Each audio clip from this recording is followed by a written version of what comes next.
Hey, y'all. Hey. So we have a very, very, very special guest. I've been trying to get him to come up here forever. We have Adonis here with us, and he's going to spend some time with us talking about the show that he's on. He's an erotic author and everything else. How are you?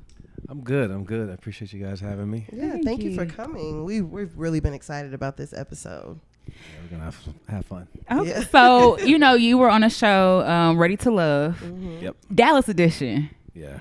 So how was your Dallas dating experience being a friend? Well, so far, up to the show point, it was okay. Like I dated around a little bit, then I pulled away from the dating scene because I wasn't finding what I was looking for. And then the reality show opportunity came up, so I'm like, why the hell not? You know? Right. I always say, fortune favors the bold. You got to make bold moves to get what you want out of life. You know what I'm saying? That's So. true. I was like, hey, let's take a chance. If I meet my person, you never know. I figured the odds weren't in my favor because of my lifestyle. You know what I'm saying? But we definitely gonna get into that because I feel like there was some bullshit to begin with on the show. Same.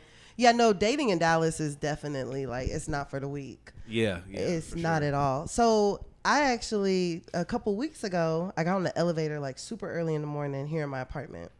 And this dude got on shortly after me. And so he was kind of looking at me. I was just like, okay, whatever. Mind you, it's 7 a.m. Oh, man. So I was just like, all right, I'm looking a mess. But, men love that. But, yeah, when you look good natural, we know what you're going to look like when you clean up. Ain't worry about all that. Hell Ain't no. worry about natural these days. No bonnet on. And so I'm on the elevator, and he was like, oh, where are you headed? And I'm like, oh, I'm finna go get my nails done. He's like, can I come with you? And I was like, no. Yeah, it's a little weird. Yeah, no, you can't. And he was like, can you check my number? I was like, no, I have a boyfriend.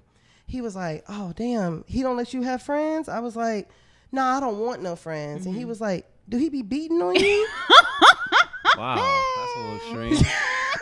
And I'm like, who asked somebody, they be beating on you? And then if I say yes, what you gonna do? And the sad thing is, he looked like the one who would beat on me. Oh yeah, if he ain't, I'm finna start. Now I have never been that type to be like, oh, can you have friends? Because clearly my intentions weren't friends on a friendship level initially. Yeah. So it's like, why would you even think that would be acceptable to go there after you just try to get on? So I don't know. That's never been one of my if a woman's interested, okay, well, have a good day, and I'm A lot of dudes in Dallas though, they're not worried about being boyfriend number 2 or anything like At that. all. At all. I think the same thing when I was leaving work at the mall, this man stopped me and he was like, hey, I just want to talk to you. I thought he was trying to rob me at first because I was like, I don't know what's going on. He just followed, he just stayed close. Yeah. And so I walked around a little bit, couldn't find my car. And he's like, dang, you don't know where your car is, do you? I was like, I don't. And I just gave him my number because I think we said this too. We just give people our number, whether we want to talk to you or not, because it's scary out here. So if you ask for my number, I'm gonna give it to you. Facts. I'll block you. I'll You'll block never you. give a fake number? No, because people will call you right there. Oh wow. Yeah, people will call you and text you right there. That's crazy. And being I don't know if you've ever experienced this before, but telling someone no gets them a whole oh, fat ass hoe. I'm like, God, I was this big when you met me 5 seconds ago. Okay, I didn't gain this weight while we were talking. Just in mid conversation. So I don't care who. I'm gonna give you my number if you ask for it. Yeah, that's the bruised ego. Yeah, I ain't got my time for that. But we're gonna talk about your whole dating experience and all that good stuff tow's your guys' week been? It's been very productive. Work has been crazy since this past Sunday. So we're still just working mad hours and then still being productive. I make costumes, so I have a side hustle. I make and sell costumes, so I've been producing those and shipping them out and everything. Oh wow! What kind of costumes? Superhero costumes. Oh really? Oh. Yeah. I 3D print and make helmets and collectibles, costumes and collectibles, things like that. Oh, so probably with Halloween, you probably really Well, and Fan Expo too. Just Halloween is people understand the production time behind what I do could be months, depending on the detail and size of the item that I'm making. So when you Halloween is 30 days away and you hit me up hey, can I get this, and that? And I'm like, that's a 2-month production job. So, you know, a lot of people were out of luck. But the ones that I could get in, I got in. And then there were some that ordered, you know, there's Deadpool 3 is coming out next year. Oh, yeah. And they're bringing back Hugh Jackman and Wolverine, and they're finally putting him in the yellow costume. So I've had several orders for the classic Wolverine mask. Oh, wow. Yeah, so I've been making those and shipping those out. And I got a Power Ranger order. I got a Doctor Doom costume that I'm working on. So it's a lot. It's fun though. I love it. Yeah. Yeah, and my price point is at a good point also. So it sounds like it's up there. yeah. Sound like a bag. Yeah, Okay. they're not cheap. Yeah. You know what I'm saying? Because I know Fan Expo just kind of happened out here Right. too, and I went to my first one maybe a couple months ago, but I didn't realize like just how far people like go with the costumes and dress up, and I was like, oh, this is amazing seeing so many different like, you know, just culture things and Marvel and all that stuff. So yeah, I love seeing other people's creativity. You know, when I go to Comic-Cons, like there's two things that I go for. I you know, every now and then, if there's an actor or an actress that I love from a show or something, I'll pay to go get an autograph, whatever.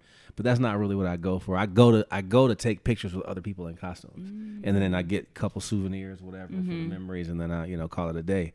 But that's been my Comic-Con like mode of operation since like 2015. Oh, wow. You know what I'm saying? So. You ever see other people's costumes and like, oh, that's a good idea? Or, Oh yeah. No, I've seen some amazing costumes, man. It's stuff like I'm good at what I do and the things that I create, but there's some people out there that are like, they're amazing and they do things that I can't even do, like phone casting. I can't do that at all. That's some precision cutting and all that stuff. I'm just like, no, I'll 3D print. I'll do my little power sanding and painting and detailing and call it a day. Right. You know, but no, I love people's creativity, man, because it shows, you know, I like to see the diversity and where other people's minds are and how other people's minds work when it comes to putting together costumes. And, you know, I'll talk shop with some of the guys that I meet there and trade secrets about materials and things like that. What do you use for that? Or how did you get that to do that? You know, so it's a lot of fun. Oh, that's dope. For real. That's really dope. Especially whenever you have like a passion and you can make money off Oh, of it. facts. Like, yeah. you really can't complain at all. Nope. And I mean, that's the beauty of entrepreneurialism. You know, is taking a passion and monetizing. You know what I'm saying? So if you have something like that, and I always tell people, man, if you have a passion, something you love, and you can put a business spin behind it, go ahead, do it, and make that money. You know what I'm saying? Because that's the business that you're going to put the most into because you're passionate about it. Definitely. You know, so. Well, it sounds like you have several different hustles, and we're going to get into all of them, child. I can't wait. I'm from Detroit. We hustle harder. Yeah. You know? But a best friend. Ain't it a blessing? You are listening to another episode of Hear You Podcast. This is Tan. And this is B. We have Adonis here. You ready to get started? Let's get it. Hey, let's get it.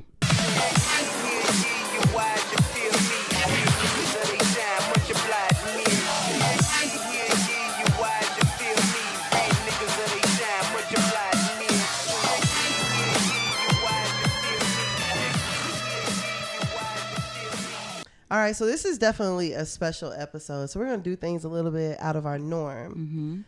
But, so we do this thing. Well, for one, let's tell you some of our rules. Okay, bet. Okay. So first rule is if your phone goes off, you have to either read your text message out loud. Okay.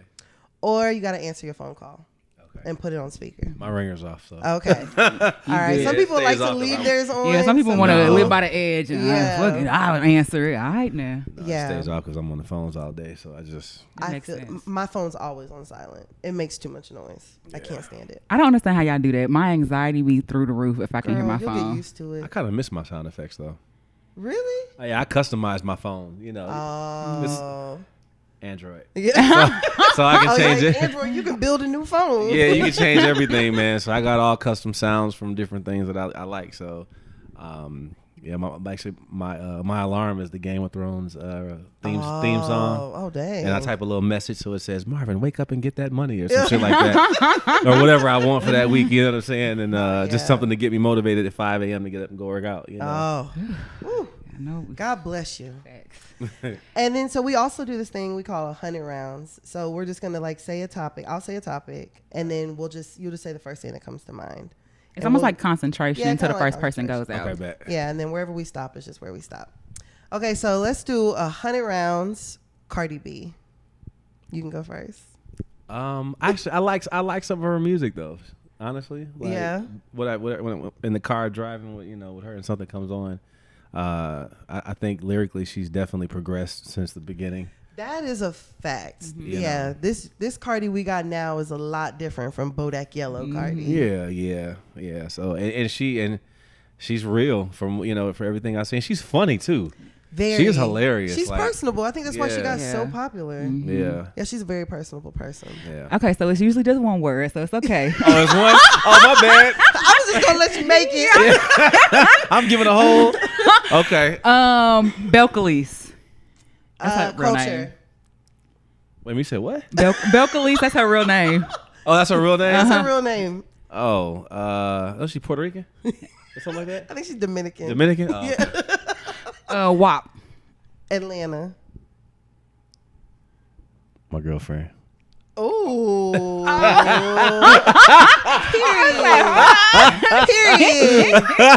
Period. No, well, we could eat it right there. Look. Because I was running out of things to say anyway. Same. I'm not mad at it. Okay, so Cardi B recently, it was her birthday. And, she's married to Offset. She's a Libra? Yeah, she's a Libra. Oh, okay. Yeah, so I it am was her too. birthday. Oh, you a Libra too? October 13th. Oh, okay. So you're not one of them September Libras. 'Cause Nah, those are demons. I'm a October Libra. Oh, okay. Yeah, I have a question then. Why do y'all lie so much? I'm not with gonna y'all? say. Y'all lie for sport? No, I guess me like why y'all? Lib- You can't put all Libras into one. You're category, right. though. But just my experience with Libras in general. They just like lie, and it don't even be like a big lie. It just be just lie just because. Just cause. Yeah. What month are the Libras you're implying born in? September, probably. Probably yeah, but it's Nah, September. it was September. October. The ones I know October. They just lie. And More than the average person. yeah. Well, Some people just like to lie though. Like some people lie just to lie, like just for fun. I think that's part of the culture. It's Ooh. it's easier to do. A lot of times it's easier to do than face the truth. That's true. So or spare someone's feelings. Yeah. But some people will just lie for fun, like Yeah, sport. or you just Yeah. don't give a fuck. Yeah. that too. Like what you doing? Oh, nothing. I'm out driving and you in the bed. I'll be Like, there in 15 minutes. Yeah. no, you ain't even left yet. Biggest lie. But we I'm lie to on the way. ourselves. People lie to themselves Yeah. too. You're So right it's about easy to that. lie to somebody else. Hell I've been yeah. lying to myself all day. I definitely can lie to you. Facts. What did Cardi do though? So Cardi's husband, like Offset, he's always Yeah. buying her these super lavish gifts.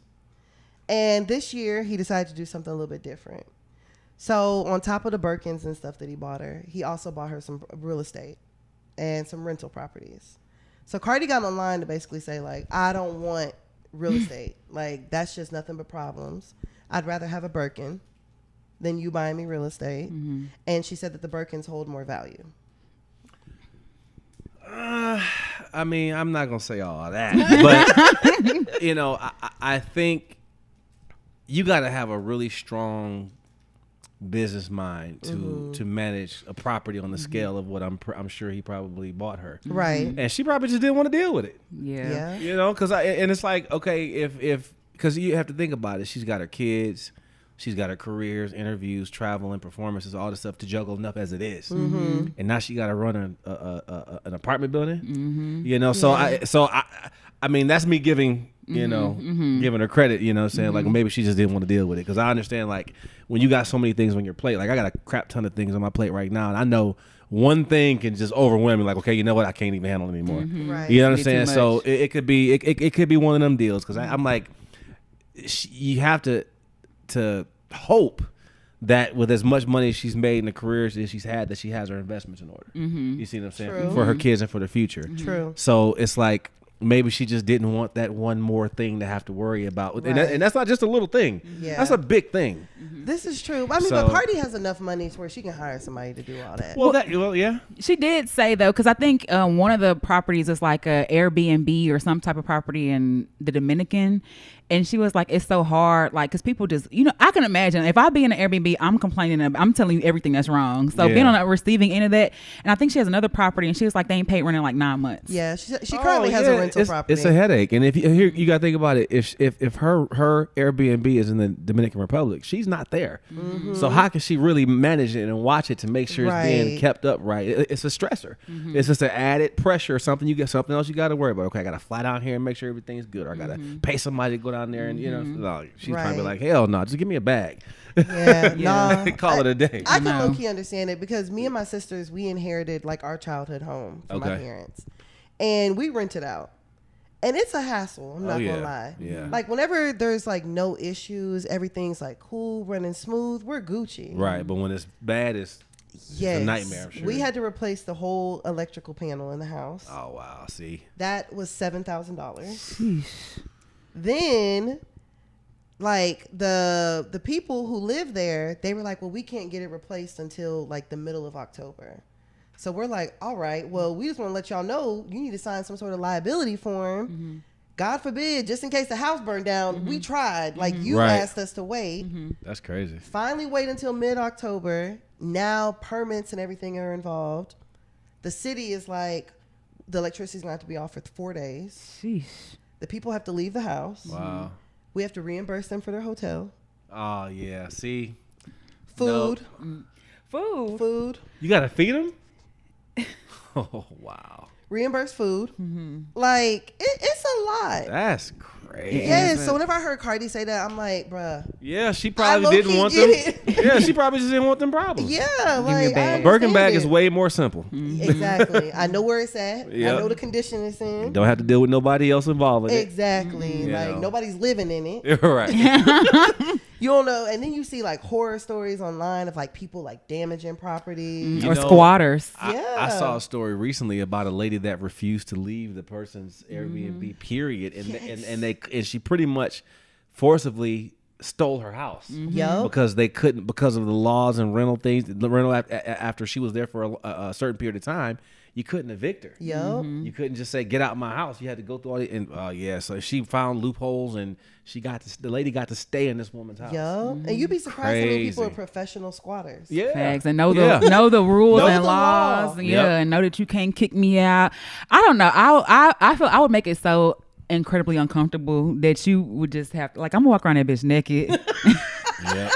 I'm gonna eat all your food up. Like, I would just make. Like, you gonna chill in my crib? Yeah, we finna big chill. It's about to be hell. No, for real. And whenever I'm just like, damn. I think I saw another story where the lady was telling like the owner he had to pay her $120 something thousand to leave because she was another squatter. I'm like, wow. Yeah. Imagine paying somebody to leave you alone in your house. Yeah, facts. Just to get your own house back. No, literally.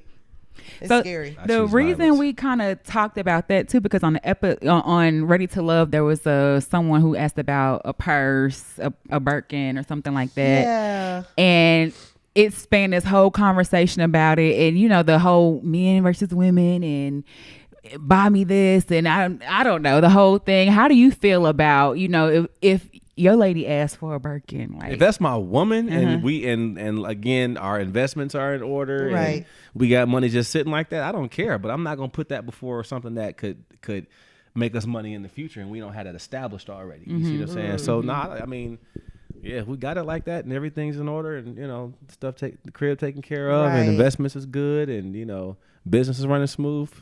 By all means, but. So you're not against like lavish gifts, or you don't judge? How do you feel about women who want those things?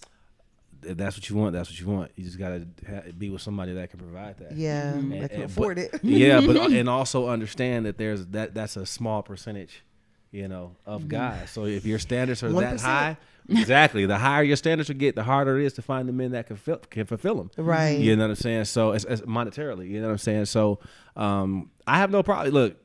If that's what you choose to do, that's your life. It ain't got nothing to do with me, So I tell people, life is too short to not do what you want to do and live how you want to live and be happy. Amen. So if that's what you want for your life, do it. You know what I'm saying? I'm doing what I like to do, right? And I have no regrets and no hesitations. Yeah. You know what I'm saying? So it's just a matter of, what you want for your life. I think with like dating these days, it's so much of like men versus women. Oh yeah, that's all you see on social media. Yeah, and it's like, who was the girl who ate the 4 dozen oysters? Oh yeah. Now here's the thing. Here's the thing with that. If that was a first date, I would have had the same reaction. Yeah. You'd have left. Oh yeah. Oh yeah. Oh, you would have left. Oh yeah, because I'm like, first of all, I actually had a girl go hard on me on the first date like that one time some years ago in Detroit, and I'm not even gonna say that though. But I'm just like, you ordered, okay, she ordered what she ordered, and then she ordered a second plate, and I'm sitting here She like, had kids? no. Oh, that's for her. Yeah. She ordered her the And not a to-go plate. Like, she wanted another plate to eat. No, she ordered it to go. Oh. Yeah, so you got this big hibachi shrimp steak and chicken meal, and then you order this big thing of sushi. Oh. And I'm sitting here like, And not to-go sushi. Oh, she must And go then- eat that in the car. yes, I'm like, that's for lunch for tomorrow? Like you gonna like does not like how hold you over gonna well like right, that. like how you gonna do me like this? This our first date. I ordered the normal, I ordered the little steak hibachi with shrimp, whatever. But Right. it's like. It can go both ways, because it's like some women will say, well, if you can't afford it, don't take it to that kind of restaurant, whatever. That wasn't the point. It was the principle. Right. It's like, this is the first time we sat down together to talk and have any kind of conversation about anything, and you just go for the gusto on me. Like, that's how you think. You know what I'm Right. saying? Like, okay, I get it. And her current situation is not surprising. Oh. Because of how, because of her mentality. Right. You know what I'm saying? So, but yeah, so for the girl that she ordered 45 oysters, I'm like, and you just gonna sit there and eat them? First of all, I'd have been disgusted. That exactly. Yeah. I'm like, you just gonna sit there and slurp down how many orders was it? Was It was four 4 dozen. orders? Yeah. Yeah, that's. She ate 48 oysters. Who Hey, you just needs sitting there like, let's go, man. literally? And then over again. Who needs ordered that? food. Oh yeah. Yeah, she ordered food yeah. afterwards. Oh, I didn't know she ordered more afterwards. No, So that she was had- her. That was the Wait, appetizer. Wait. I was about to say, so 48 oysters was her appetizer? Yes. Oh no. Yes. Oh no. That's That's sick. no, that's Gluttonous. it is, and that's what I said when I posted about Ain't it. that a- ain't that a I'm cardinal I'm not about to- sin? Your gluttony. I'm not gonna sit here like that's gonna completely turn me off. Period. To you altogether. Just the fact that you sitting there eating all that, like With a straight face. like that's what you normally do. And then recording eating it is Oh, it takes it to man. another level. Yeah, she all on the Yeah. phone like, yeah, baby, I'm eating these fucking she over oysters. there with the lemon. Oh Yeah. no, oh, Dressing it no. up real nice. Oh no, my I can't be gosh. associated with that. I have to leave. Well, he did. Yeah. And he just sent her I guess he paid for his drink or something like that. Oh yeah, I definitely would have paid for mine, but I'm out. Yeah. Yeah, I'm out. I actually dipped on a girl one time at one of my favorite restaurants in Michigan, Manjan Lao. And we're sitting there, and I know everybody at the restaurant anyway, mind you, because it was where all the music community DJs in Detroit and promoters, all my friends, we would hang out on Wednesday nights. And so I went there a little bit earlier before the party started on this little date, right? So I'm sitting there, and I'm trying to have a conversation with her, and she like this the whole time. All on the phone. And I'm like, yeah, so I was like, I'll be right back. I got up and never came back. And I just went to hang out with my friends. Oh, you stayed? Oh, yeah, I stayed. Dang. You're not running me up out of my spot Oh. with my friends. No, That's embarrassing. I stayed for the party. Did she say anything else to you? She tried to, but what is there to say after that? Yeah. You know what I'm saying? Like, you just showed yourself rude. You know, you're here clearly for a meal because you're not showing any interest. Yeah. I'm trying to have a conversation with you, and you can't get out your phone. Right. I'm like, oh no. I saw that. It didn't take me long to realize what was really going on. So I was like, all right, I'll be right back. And I went and kicked it. Damn. See, I can't say too much because I ain't gonna lie. At one point in my life, You were on the heathen side. I was, and I would set up about 3-4 dates a week. So them niggas could feed me. I'm not gonna lie. See, that's the scary part, But, man. but the thing is Is it scary or is it dating? Yeah, it's dating. But But if I'm going on a date, I'm engaged. I'm talking to you. Yeah. I'm acting interested. So I'm not just like acting interested. Well, yeah. I mean, you gonna have Keyword. You gonna have acting. You're gonna have a good time. Theatrical entertainment. You're gonna have a good time. I'm not gonna be on my phone or rude. You're gonna have a good time, and it's gonna be a great date that you're gonna pay for. You know what I'm saying? But here's the thing, though. Maybe this is me. If you're not, I'm not gonna go out and do anything with someone that I'm not genuinely interested in. You see what I'm saying? Because it's like my time is my most valuable asset. So if I'm giving you my time, please believe you mean something to me. Right. Or I'm trying to see if you can mean something to me. You see what I'm saying? But just to go out, just to, especially on a date, like hanging out with friends, you can go bullshit with friends anytime. That's totally different category. But going out on a date, taking someone out one-on-one, like, no, there has to, I date with intention, with purpose. And I'm not going to waste my time because, again, you spend money, you get money back. You know what I'm saying? But that time, those moments of my life that I've given you, no, you cannot recover those. And since life is so short, I am very particular on where I spend those moments and who I give them to. Yeah. You see what I'm saying? So for this, that's another reason why before the reality show and since I've been in Texas, dating has been so I've had to be really strategic about it. Right. Because it's like, what are your intentions? You know what I'm saying? Are you really interested in me? Or are you just trying to hang out? Or are you, interested in other things, whatever the case? But it's still, so we find a common ground. It's like, okay, whatever the case. And if we just going to kick it, we just going to fuck, whatever the case, we'll do what we do. But put it on the table. So I at least know what I'm getting myself into. And that's what I do. And that's what I did on the reality show. You definitely did. Okay, so since we already here, let's just hop right on into it. So how did you find out? Because this is on the OWN network first, and I don't have OWN because that's extra, So I caught it on Max when it came out finally. But how did you ever hear about, Ready to Love coming to Dallas and even knowing to apply for was it? it like open casting or what was it? They found me on Instagram. What? Really? They found you? Yeah, one of the casting agents reached out to me and said, "Hey, I got this TV show." I'd never heard of the show. I don't watch reality TV. So she reached out to me and I did my research for a little bit. I didn't know who Will Packard was. All these different things. So I was like, okay, I think this might be legit. So talked to a couple people. They were like, yeah, Reality Love, that's my show. I'm like, oh, okay, bet.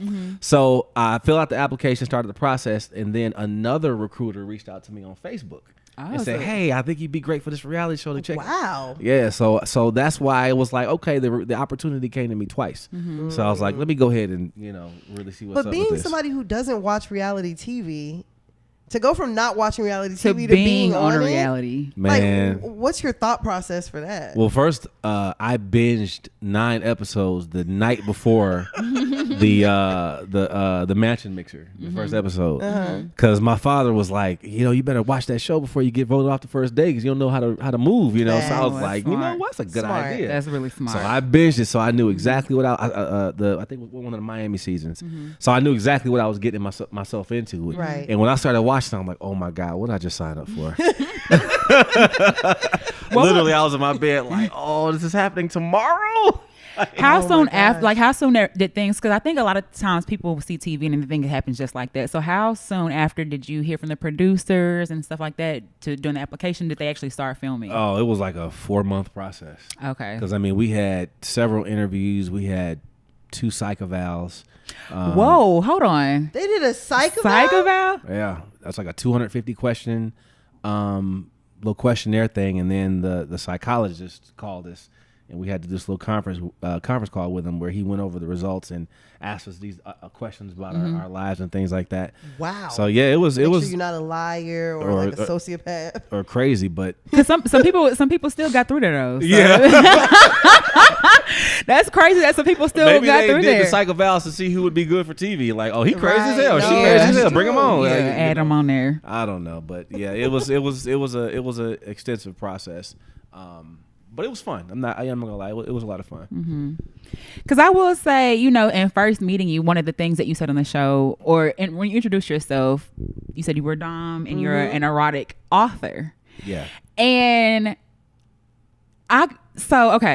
if y'all haven't seen Ready to Love, the Ready to Love cast in Dallas, I think everyone is over 30, because there was no one under 30, right? No, I don't think, no. Everyone was over 35, I think. So everyone was a little bit older, more established and things like that. And I was like, oh yeah, this ain't gonna end well, because people just are set in their ways and don't know certain things, and so. Right.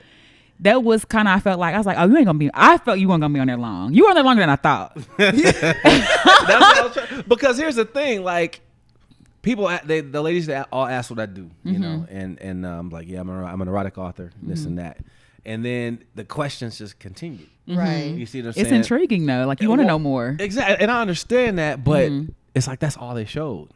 Oh. Because I mean, obviously, that's not the only thing I talked about, but that's how that was my narrative that they chose for me. You know, so all the conversations about my family and what I want for my future, and you know how I want to get married and have more kids, all this different stuff. They didn't show any of that. So after the first episode, I texted one of the producers, like they literally only showed me for like, you know, 2.5 seconds introducing myself to Unique, telling her I was an erotic author, Right. and they just moved on. I was like, it. that was it. You know what I'm saying? So I Yeah. texted the producer. I'm like, There's more?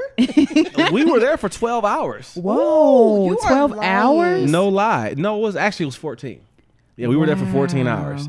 And Doing what? filming conversations. So I'm like, out of all that time, That's all y'all picked. that's all y'all showed to me. So how was that, like just meeting everyone in the house for the first time and that being 14 hours? Like, I mean, it's because it showed the sun was up and then afterwards the sun Right. was Oh, it was down, so hot. you saw it. Yeah, that's why we were trying to hang out under at the table in the shade a little bit. I know I was, because it was hot. You know, and I had on all A suit? right. I'm suited and all black and everything. You know, I'm doing my thing or whatever. But yeah, it was hot. The food was terrible. Really? Yeah, what was the but the food? alcohol was good. Oh, I'm sure. Right. I'm sure. Minimal food, lots of alcohol, great TV. You know, what I'm saying? That was their They're like, their get drunk idea. and put peanuts on your stomach Right. and fight. But meeting everybody was cool. It was fun. Me and the guys we all clicked like early. I know the ladies had a little division. Yeah. You know what I'm saying? But the guys, we were all cool, man. It was a fun experience, man. But the once I got the understanding of the format of reality TV, how it was filmed, because it's not scripted, but they kind of gave us a little direction every now and then. But for the most part, they just followed us around with the cameras and just had us talk. Like if they wanted someone to wanted a different conversation, they'll send somebody in and go to interrupt the conversation and say, okay, let me holler at her real quick. Okay, cool.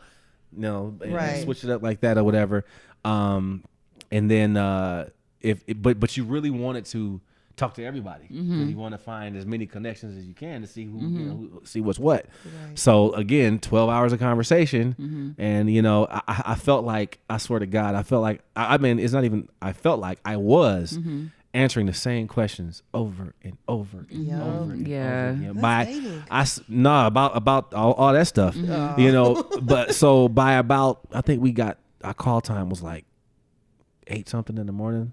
I say probably around, because we didn't leave till about 2 a.m. Oh, wow. Yeah, it was all day thing. So by around 5-6 o'clock, I was exhausted Spent. mentally from talking about that, because it was like, you know, I'm trying to talk about other things. I'm like, yeah, there's a crap ton of more to me. Right. I'm a person. Yeah, I am a human being. You know, I do other I'm stuff. more than I do want love. You know what I'm saying? You know, so I'm trying to have these conversations, but it always ended back up talking about, you know what I'm saying, my erotica and stuff like that. Right. So I'm like, man, and I had no idea though that's the direction and the narrative that production was going to choose for me. Because that's the Yeah. impression that I got. It Same. seemed like you just brought it up every single time. I was Yeah. like, why he keep bringing And it they made up? I seem know like he's you were more just this kinky ass man. And that's kinky what ass they, nigga. That's what they wanted, and that's what they wanted to. But I'm just like, I was answering questions, and it's like, okay, if I give an answer, and you can't handle the answer of the question you asked, why Why are ask? you interested? Why are you asking the question? But do you think that some of the reactions that you got was because of like their age? No, I wouldn't say necessarily because of their age, just because of their them being inexperienced in things outside of, you know, the sexual norms that they've been accustomed to for their entire lives. I mean, you got to think about it. We live in a world that rejects what's not understood and what's different. You see what I'm saying? So for me to be a black male that's confident about what I do and what I'm into and say, yeah, this is what I do, they're like, oh my God, you know, and that's the reaction that you would get. Right. You know what I'm saying? So and it's not like I'm not used to it. I have these conversations all the time in everyday life when I'm out, because I educate people on what I do. You know, at my shows, you know, we do BDSM scenes and demonstrations, and I have friends from the community come and present their crafts. You know, so I when I'm out. And even in dating, when I meet somebody, and it was just like the reality show. You meet somebody at a bar or club, say, hey, you know, I'm Adonis, you know, blah blah blah, whatever. What's your name? Whatever. What do you do? What do you do? Well, I'm an erotic author. Well, what do you write about? Well, erotica and sex. Well, and the next question always is, where do you get your stories from? Yeah. And I'm like, well, experience, and I have a wild ass imagination, you know. So what have you experienced? You see what I'm saying? Okay. So it's every single time, you know. And I wasn't going to get on the show on the Ready to Love and censor myself, because again, I believe in, I'm not wasting time. You know, I turned 42 a couple weeks ago, so it's like, belated birthday. Thank you much. So I'm like, I'm going to put this on the table right here, and you can see if you can handle it. If you can't, that's going to let me know that I can just go ahead and move on. Right. And I don't have to spend any more time with someone who can't handle me anyway. Right. You see what I'm saying? So that's why I have always been upfront about who I am and what I do and why I was on the show. Right. Well, you know, I consider myself a novice. Speaking of imagination, we got an erotic author, you know, over there to your right. But see, okay, so I was writing in high school, and I wasn't doing none of this shit. I was writing about threesomes and orgies, and you know. She had a book, and it was passed around the entire school. Seriously? Yes. Yeah. Oh, that's what's up. And then it got picked up, and then she got put on punishment. And my dad picked it up. Her daddy was like, "This what you doing?" Freaky ass girl. And I wasn't doing anything like in there. But you know, it's having an imagination and creatively writing about that is not hard per se, but you do have to be open to it and stuff like that. Yeah. And anything with creative writing, if you can visualize it and then take those visualizations and translate them into words, and that's what I do. My imagination is so vivid, you know, that I can take a scene and create a scene in my mind and write it out, and you can, and when you read it, it'll be like you're there. And that's what everyone says about my book is in my writing style. Because I always say the devil's in the details, you know, so I don't leave anything out, because I want you to read it like you're experiencing it. So you're gonna feel certain things, and I write about what you feel. I write about what you see. I write about what you smell. You know what I'm saying? I write about the sounds you hear in that situation. You know, so that's what I. But I love it though, because I create these worlds, right? And I create these characters, these people, and put them in these wild ass situations. And then, you know, and always find out in the end that somebody is living vicariously through them. You know what I'm saying? Because, you know, most people don't have the opportunity to live life like an erotic novel. You see what I'm saying? My life is an erotic novel. I would say most people go to the bar and pick somebody up or whatever scenario and things like that. It's not for some people, but you know, maybe for you. Yeah, no, my life is a little bit different, but it always has always been, because I've always been into, well, I say when I got maybe 2008 is when I started alternative lifestyles. So I've been in it for a while.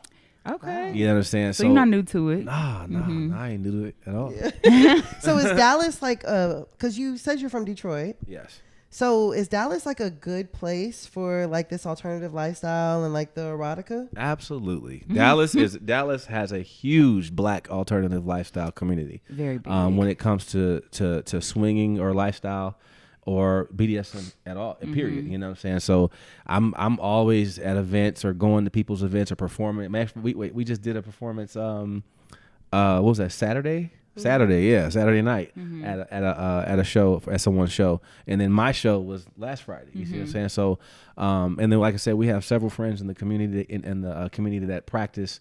That are practitioners of different forms of BDSM. So they have when they have an event, you know, they'll invite us out or whatever, and I'll come do a scene or a demo at their event. They'll come do demos at my event, you know. So when people come, they can learn about the arts. I accidentally. Accidentally? What did you accidentally stumble into? I was in a group, and it was a plus size group, but I didn't know a lot of them were into lifestyle. Okay. So I went to a lifestyle party, and I didn't know what was going on. And I was like, "Oh, okay, this is okay. Yeah, this is different." Everybody fucking. Yeah, but I didn't like. That was my first time seeing that, and it is a really big community. Like, and a lot of people know everybody and stuff like that. And you know who the nasty niggas are, and don't invite him because he do too much and all the other stuff. But it is a very big community. And so I was kind of, I think the other thing too is there, like, the clubs that I've been to or seen are mostly white. And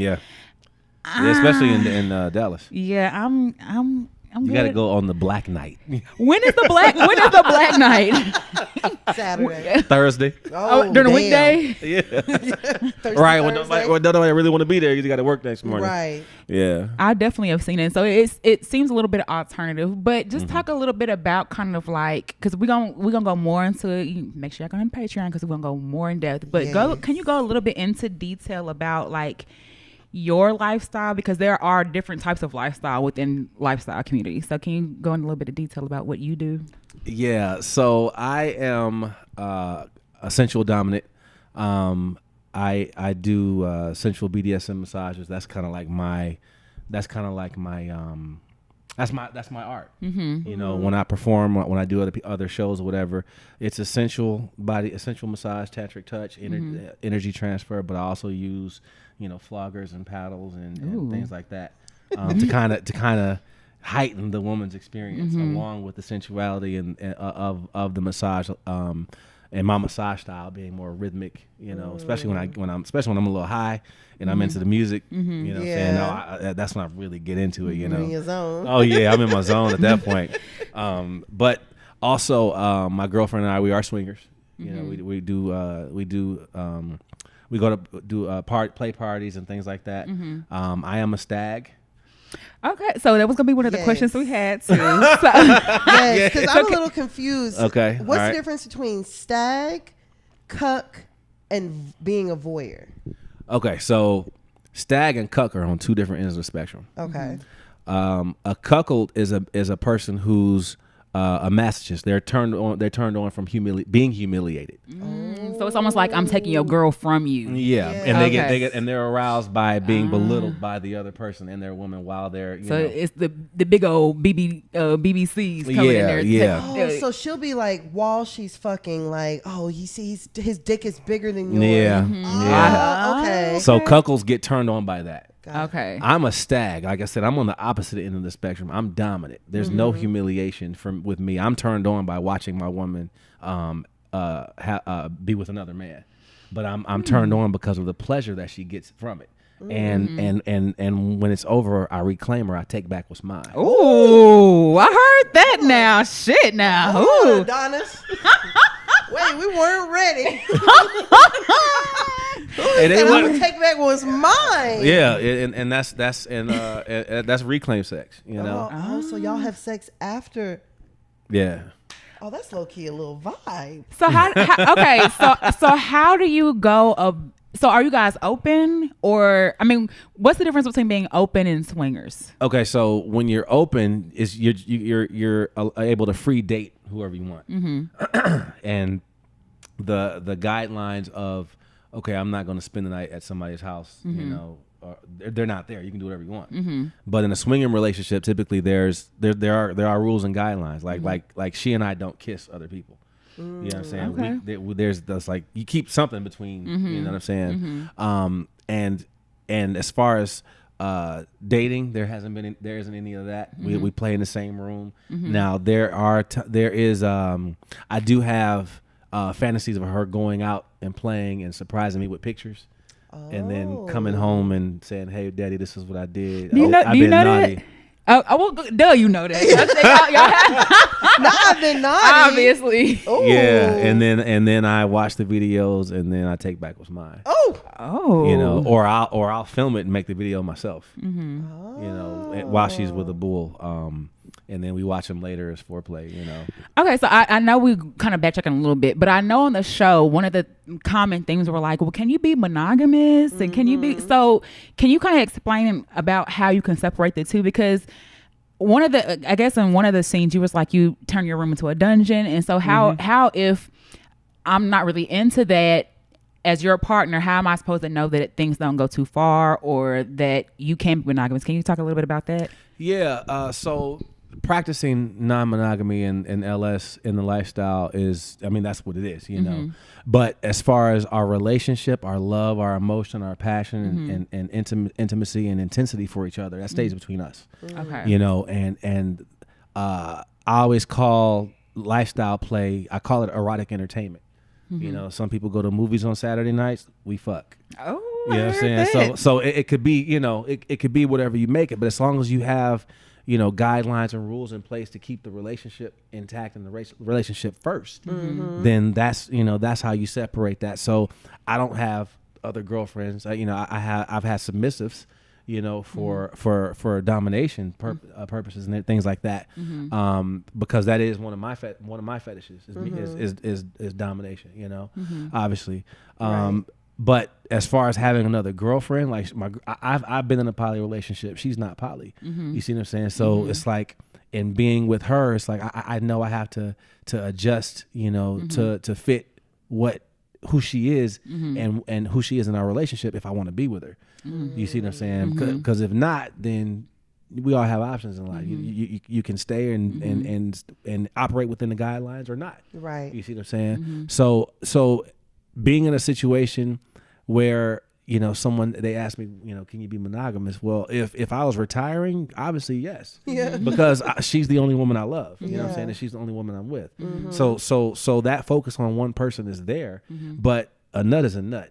You know what I'm saying? And watching each other have fun, and whether she's with a woman or a man, or if I'm with I'm with a woman, you know, it's like, it's just fun. Yeah. You know what I'm saying? And we separate that from our actual relationship. Right. You So know? when you guys do swing, is the other couple or is the other group, is it always somebody new, or do you swing with like people that you swung with before? No, it's typically, I mean, we typically want someone that can be consistent and someone that we can trust and has the understanding of our guidelines and the respect level for our guidelines and what we want, and someone that I know that I can trust with her with, you know what I'm saying, as far as a guy, but it's typically it's kind of a small circle, and then she's super picky anyway, so so that kind of like it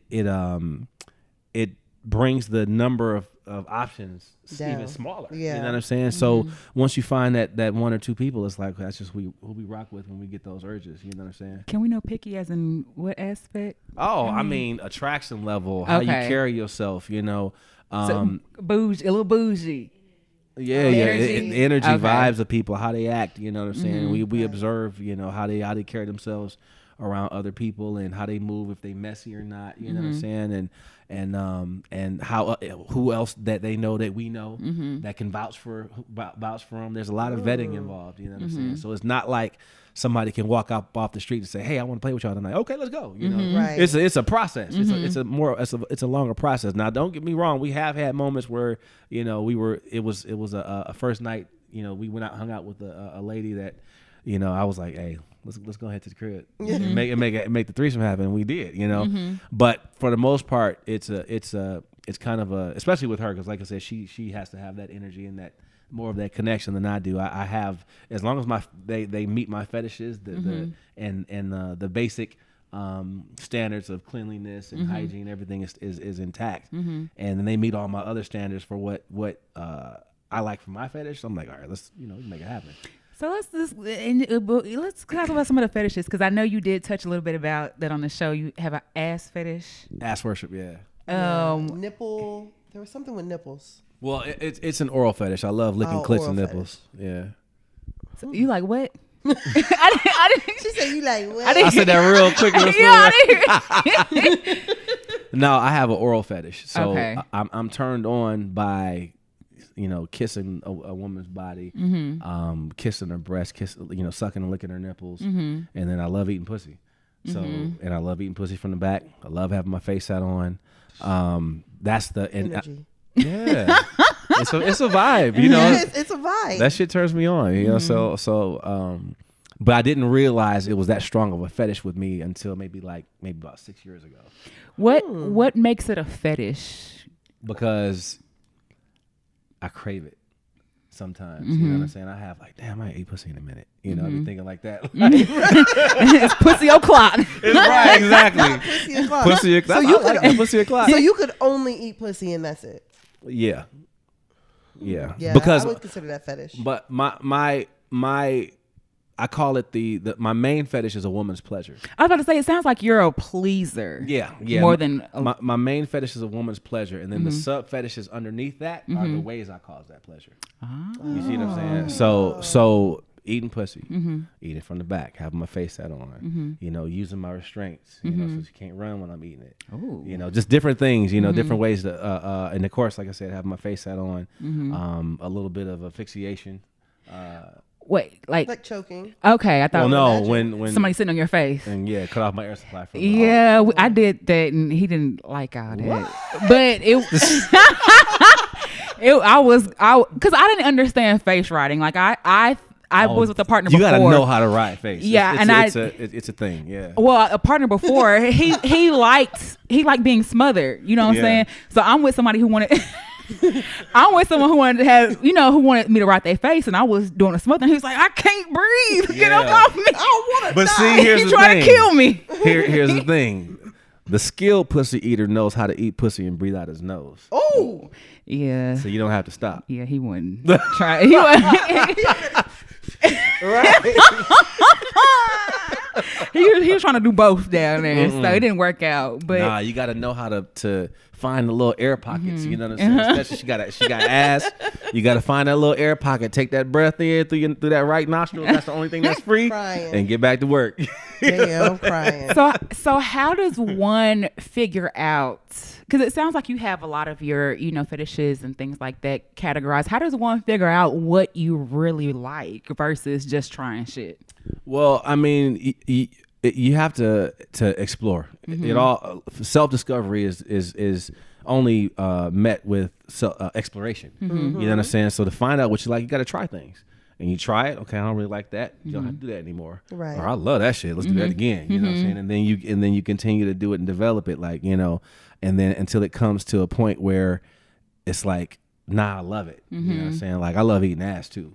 Okay. So ass, much. yeah. So she said, "Bye." So, but I didn't figure that out until maybe about 5 years ago. Okay. And I'm like, so you've been, you.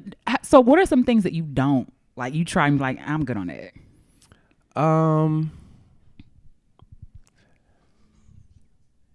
You said what? Well, I have hard limits, of course. Okay. Hard limits, of course. Anything dealing with dudes or fecal matter or urine. You know what I'm saying? I'm straight on all of that.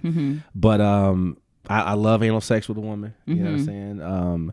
It comes in handy when she's on her period.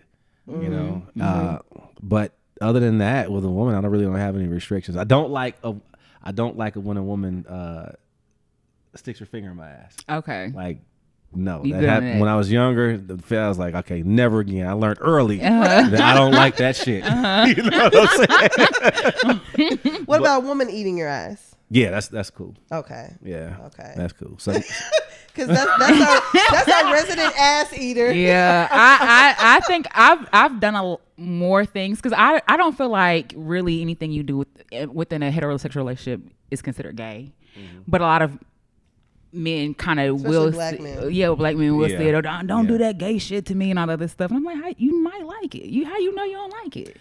yeah, that's decades of brainwashing of what masculinity is versus the ego and pride and all of this and that mixed in one closed-minded experience. Right. You know what I'm saying? Facts. So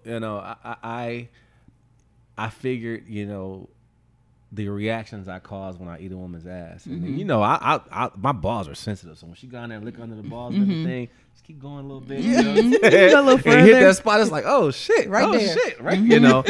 It feels good. If it feels good, Right. fuck it, do it. You know what I'm saying? So Ain't mad at it. I mean, I know you said that like some of your kinks or some of your fetishes you found later in life. oh yeah. So is that something that's like always changing, do you think? No, actually, like, because somebody asked me like, what's next? How far does it go?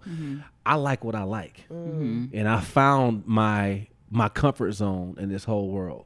You just like I know my comfort zone with smoking weed. Right. You know, I know how much to smoke to get me right there to where I'm not stupid high and getting sick. I know right where to be in that and in this world to where I get the maximum amount of pleasure for myself. You know what I'm saying? So it's like I stay right there.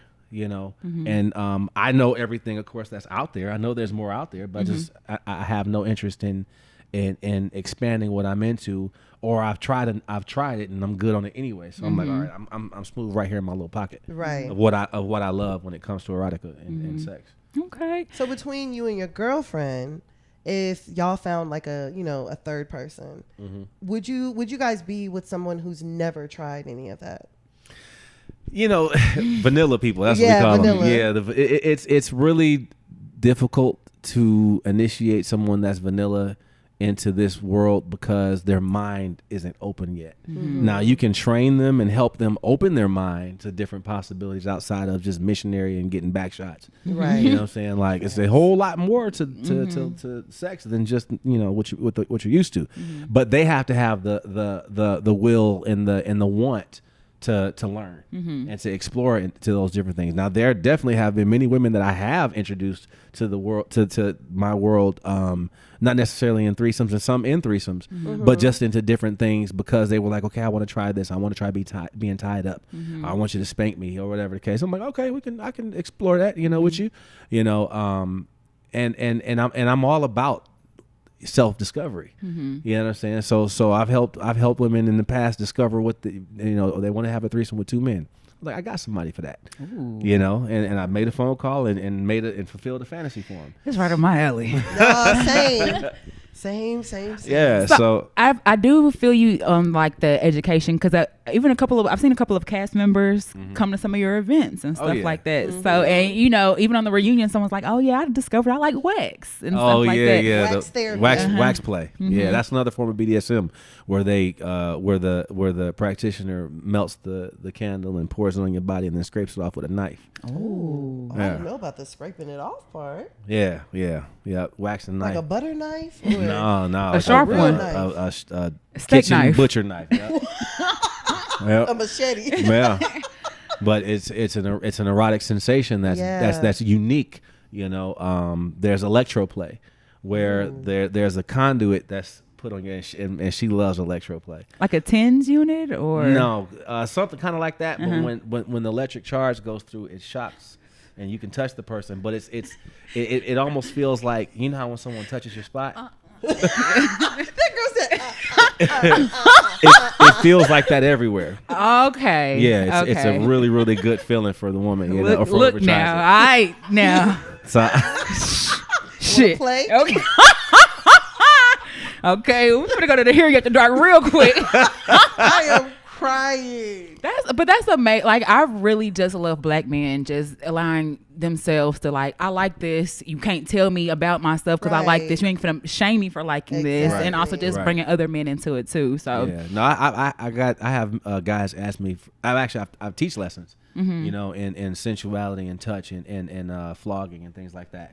Because there's a lot of couples that want to explore in different things. Because I Lover's Lane said it the best: couples that play together stay together. And if you can have a fun sex life, it's going to enhance the entire relationship. Right. You know what I'm saying? Because if y'all bored in the bedroom, it's going to be the foundation of other issues. You see what I'm saying? Show in other ways. Oh yeah, absolutely. So when men come to me and say, "Hey, can you teach me how to do this?" My woman really like. I'm like, "All right, I got you." You know what I'm saying? Because I want y'all to play. I want y'all to last. I want y'all to have fun together. You know what I'm saying? And come back to the next show and be like, "Bro, I tried that shit. She loved it." Like, let's go, bro. I've been getting hyped with him. You know what I'm saying? Like, But yeah, it's a real cool thing, man, to see people, especially see black people who have been typically closed-minded to things like this for generations, finally opening up and say, hey, there's more to sex, there's more to more possibilities to our sex life than what we've continuously done over the last generations that has led in boredom, which leads to divorce and cheating, infidelity. You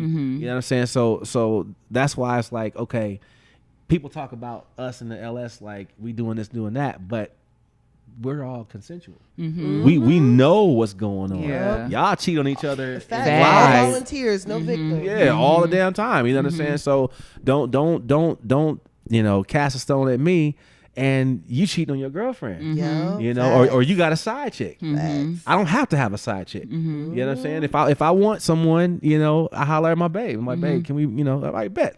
And she sets it up. Right. You know what I'm saying? The same thing with. I love that. Yeah, same thing with a guy. It's sometimes it's a guy she's interested in.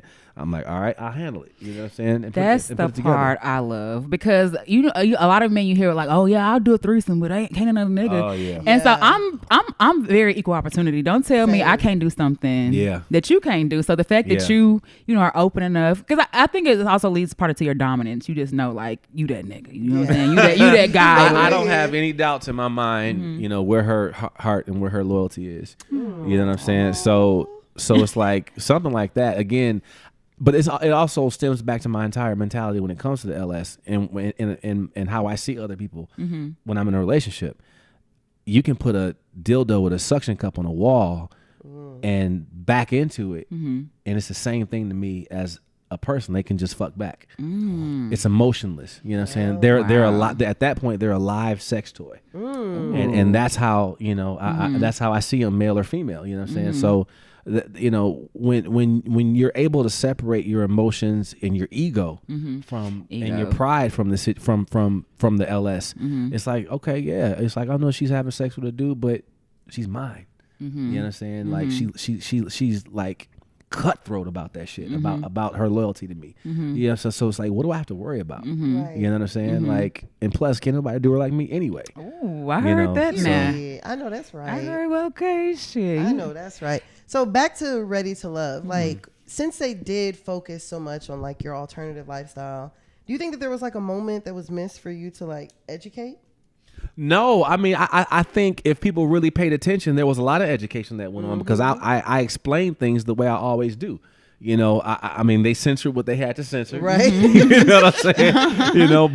But for the most part, I was able to communicate effectively what I do, and that if that stimulates curiosity for people to continue to pursue and learn more, then they've either followed me and asked questions, or I interact with viewers a lot, in the on YouTube and the Facebook profiles, because people are cool. And I remember when it's this big Ready to Love group on Facebook. It's got like 50,000 members. Wow. When the show first aired, I think it was actually after the first episode. Somebody was like, how's an erotic author even make money? Trying to troll me. Man, fans lit into his ass. They was like, oh, he's an entrepreneur, he's an author, he's a writer. You know what I'm saying? He wrote a whole book. So it was cool to see people coming to my defense. You know what I'm saying? Like that, because the literary community, right? And then even with people who are more open minded. About what the other things that I do, they defended me, and then people were gave me props for being transparent, because obviously a lot of people lied about their intentions. I'm like, hey, this is what it is, you know what I'm saying? But I'm from the D. We keep it real like that, I'm not gonna date a woman and then spring all of this on her 6 months later, after she's fallen in love with me, and now she gets hit with this ton of bricks from the blind side that she had no idea she was getting herself into. That's not fair. You know what I'm saying? And then again, for me, now she realizes she can't handle it 6 months down the road. Now I've given this woman 6 months of my life that I can't beg back, and it's over because she can't handle she really can't handle me. And then and when it's all said and done, I want to be loved for who I am. So if I want to be loved for who I am, I have to show you who I am. And how you respond to that is going to tell me whether you can love me for who I am or not. Ooh. Well, I think that's a good place to kind of end this part of the episode. We do have a question, and then we're going to go over to our Patreon. We're going to let you tell everyone you can find you at real quick. But we do have a question. Let me pull it up real fast. Okay. How many people end up in a happy, healthy relationship after being sexual the first date? So I met a guy who's 28. She's 30. We had a great first interaction. Both were horny, so we ended up getting naked, having some fun. No sex when I went back to his place. I don't know what that means. How you get naked? Okay. Right. It feels too fast paced since I want a relationship, but I'm curious how many people got sexual on the first date and ended up in a relationship that they're happy in. My longest relationship was 6 years, and it started after a one night stand. Really? Yep. Yeah, I mean, we communicated before This back when I was a commercial print runway model, and I set up a couples photo shoot with the model, and she and I we played phone tag back and forth for like a couple months, and we finally got the photo shoot organized, and we did the photo shoot. It flowed like really natural. I'm like, you want to go get some food after this? All right, we back. When we got some food, I'm like, you want to come watch a movie? Cool. Movie ended up watching us. And we were attached at the hip for 6 years after that. You know what I'm saying? So and even with me and Juju, you know, we started. We had that first. I wanted to ask how you guys met. Oh, so I jumped in her DM the week after I was eliminated. Really? I was going to ask, was there kind of some intersectionality as far as y'all meeting in the show? Or No. Okay. So crazy story with that was I actually met her at an event that I was hosting months before, but she was on a date. Oh, so we had this moment of like, damn, we was checking each other out, but I was respectful, so I didn't pursue it obviously because she was with somebody at the time. So but I noticed that there was definitely energy, you know. So I just went on with life and everything, filmed a reality show, and then like I said, the week after I got eliminated, I and here's the thing, I didn't even know that was her. So I hopped in her DM and said, we started talking, conversation went real smooth. And then she was like, we met before, right? I was like, when? And she when she told me, it just immediately came back. I was like, oh my God, look at the universe. You know what I'm saying? So it was crazy, but that's how we met. And Juju said, I'm finna come reclaim what's mine. Was the person you were on a date with, were you dating them or you were just there with them? Okay. So you could have said something if you want, or you just being really respectful. Yeah, I'm not that kind of guy because you know what I'm saying. Somebody's with somebody, or they say they have somebody. I'm like, all right, right. I'm not gonna. Can you have friends? You're like, I don't do all that because I wouldn't want somebody doing that to my woman. You know what I'm saying? So I'm not gonna be that guy and put that energy out there. Yeah, I feel that. Yeah, no, I agree though. My longest relationship, we met each other on Tinder, had sex the first night we met, and we just couldn't get away from each other after that. There's no rhyme or reason, by how the heart works and how things develop, because I mean, I dated for somebody for 6 months and was in a relationship for a year and got cheated on. You know what I'm saying? Back in 07. So it's like, why wait? And that's a possibility that can happen anyway. I think it's so more just go with the flow. Yeah, it's more so like if you guys are on the same line, because that part, like, you could be with someone for 6 months and not have sex, and then y'all get together and you're like, yeah, this ain't it. You know what I'm saying? So I think it's if you have the same focus of what you want, like you can both be together and be like, I really want to be date intentionally, but I'm horny right now. Right. But I still want to date you. After I do this, I still want to date you. I like you. I fuck with you. Yeah. So that could be anything. So that's just part of all the restrictions and stuff that that's been handed down to us. Exactly. The mental blocks and social norms and standards of what dating should be and this and that. And sex. Nothing in my life has been normal. So it's like I'm gonna do what comes naturally and what feels right for myself. You know what I'm saying? All right. So you have this book here. Where can they find you at if they're looking to maybe have their own event, or they want to connect with you more or find out more, get educated? Where can they find you at, or even purchase your book? Well, I'm Adonis Allen on Facebook, BOA.erotica on Instagram and TikTok and YouTube. They're all the same. And BOAerotica.com is my website, so they can go on that site and check out my upcoming events and a bunch of different other stuff, and the book link. BOA Erotica Book 1 is on the website, and it's a book of erotic short stories, and most of my stories are written from the woman's perspective.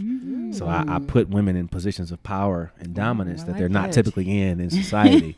So you should definitely check it out, man, because these women are living their best lives for sure. Okay. And there are a couple stories from the male's perspective, but the women are really holding it down. And then it starts with 5 shorts. The shorts.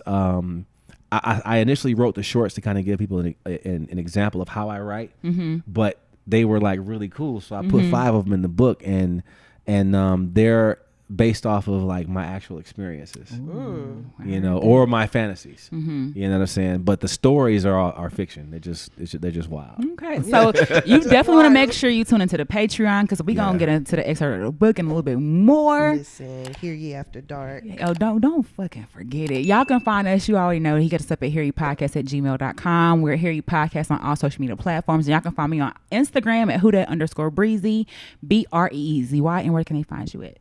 And of course, y'all can find me on Instagram at Tana Taught You. That is TANNAH Taught You.